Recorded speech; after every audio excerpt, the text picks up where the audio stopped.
Hi, kids! Welcome back to your English lesson. How are you today? Did you enjoy your weekend? What did you do? Make sure you send me a picture of what you did if you took any. I would like to see what you did. Are you ready to start the class? We are going to work with a tongue twister. Please pay attention and look at the video.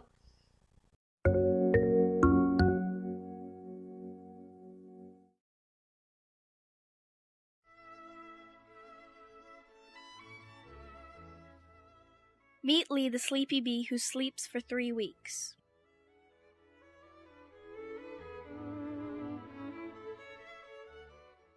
Was it easy or hard? Could you do it? Now, let's present to the teacher's helper of the day. Please look at the picture and guess who is she? Can you guess who is she? She is Gina. Hello, Gina. You are going to be my helper for this lesson. Are you ready? Let's start with the class activities. Remember that last week we read about Bobby and his Uncle Ted? Was Uncle Ted a doctor? Was he a chef? Or was he a fireman? Yes, a fireman. Remember that Miss Veronica took the kids to the fire station? Yes, they had a great time at the fire station. Today, we are going to remember a little bit about the story. Please open your books on the English Skills section on page 53. Let me share you my screen, all right? Here we are on page 53. Enrich, going deeper. You have to draw a line between the characters and their actions in the story. Remember that the characters are the persons or animals that appear on a story, and the actions are the things that they do. Our first character is Miss Veronica. You have to look at the actions here and match the picture to the things that she does. Let's make that together. Miss Veronica tried on the firemen's hats, boots, and coats, told the students about how to stay safe around fire, or took her first grade class to the fire station. Correct. Miss Veronica took her first grade class to the fire station. Now, make sure you look at the picture of the students and Uncle Ted and match them to the correct action. You can use a pencil or your colored pencils. What will you do if you go visit a fire station? Make sure you represent your answer on a drawing on the blank pages section of your book. Now, let's look at page 54. Let me share you my screen. This is page 54. Enrich, visible thinking. We have to give recommendations to Billy. Look at the pictures. Billy wanted to play outside. His mother told him to be careful and not to climb the fence. He did not listen to his mother. He climbed the fence and fell. Now he has a broken finger. Can you look at it? Now, can you think of ways to help Billy stay safe at home? Draw your ideas in the boxes. On the lines, write a recommendation for each one. Make sure you make your drawing here and start your recommendation with the word should.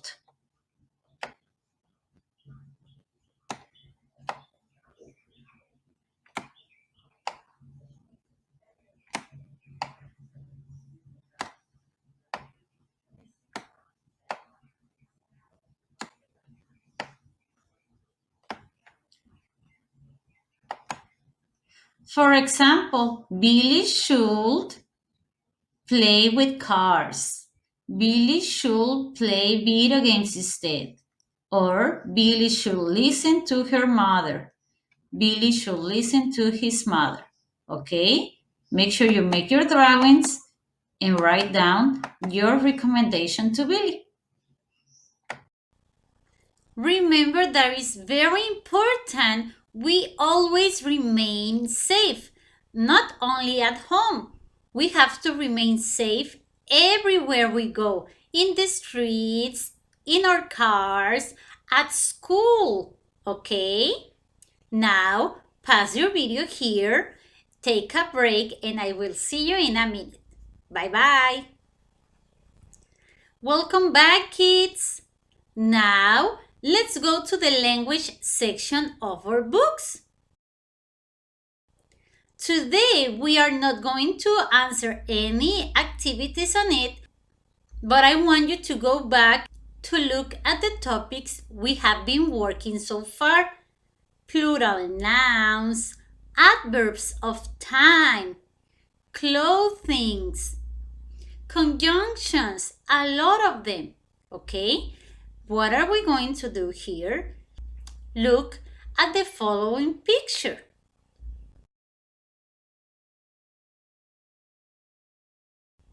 Whenever you have time, make sure you enter to Kahoot, type in the PIN number, and practice the game, okay? You will have the whole week to play on it.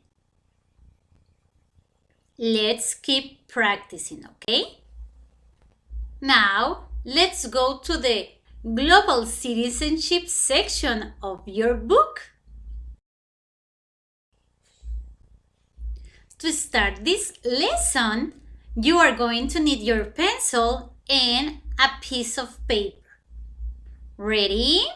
Now, what are we going to do? I'm going to tell you some sentences that you have to represent in a drawing. We are going to practice the vocabulary on page 113. Are you ready? The first picture is the dog is next to the TV. The dog is next to the TV. The next picture is the boy is far from the pool. The boy is far from the pool. The next picture is the car is near to the tree. The car is near to the tree.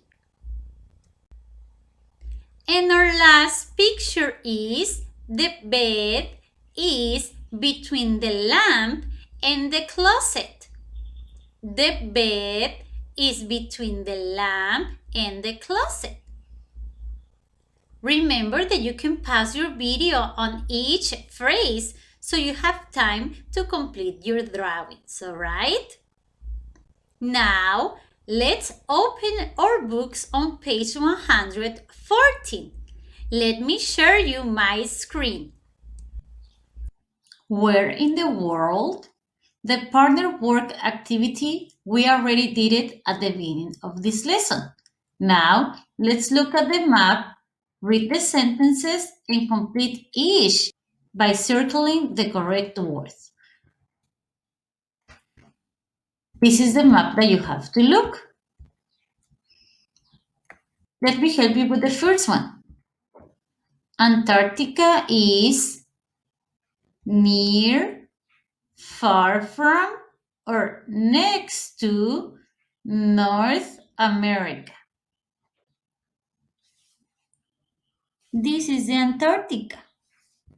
This is North America.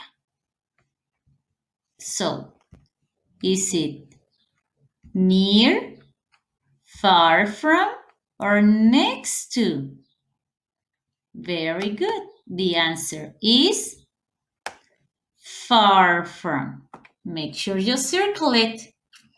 Now is your turn to read the following sentences and answering on your own, okay? Now let's discuss the question at the bottom of the page. Where is a place in the map you would like to visit? Make sure you circle that place with a red color so I can know where do you want to go. Now think, is that place close or far from you? How close or far from you is that place? Probably you can Google it and write the answer on your book. Now, let's continue. Let's turn to page 150. Making maps. Read and listen to the following text.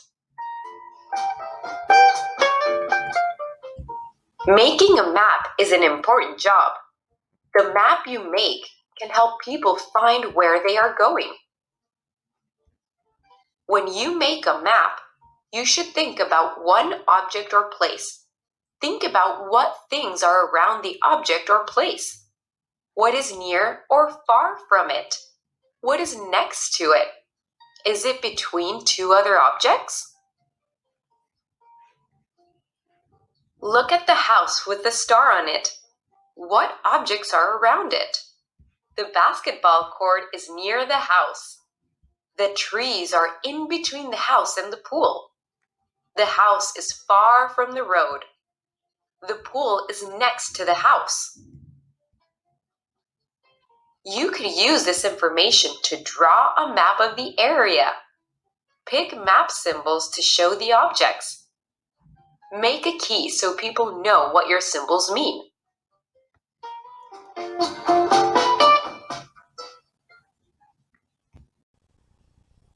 Now that we read, what do you think? Is it hard or easy to create a map? Why don't you give it a try?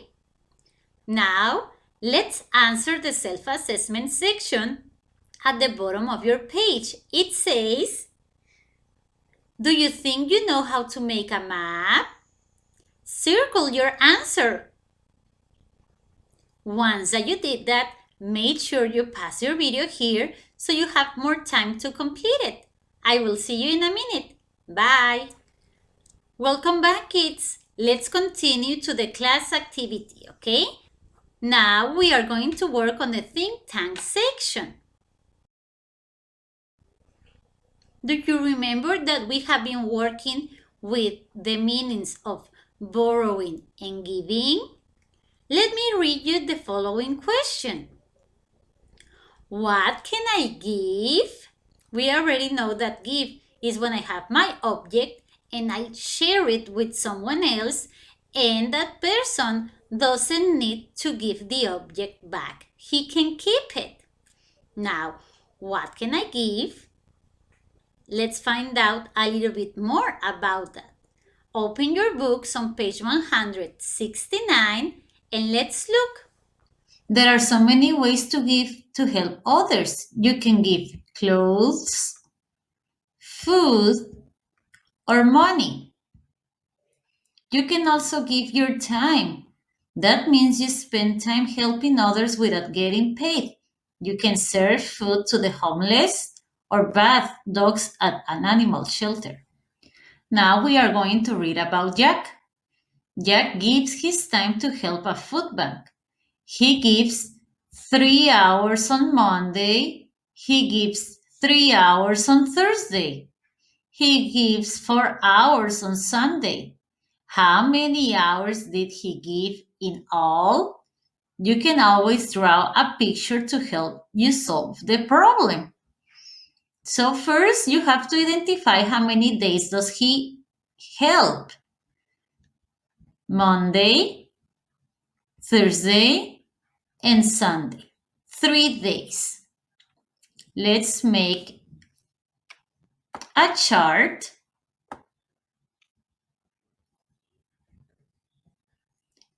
and divide it into 3 sections. Now you can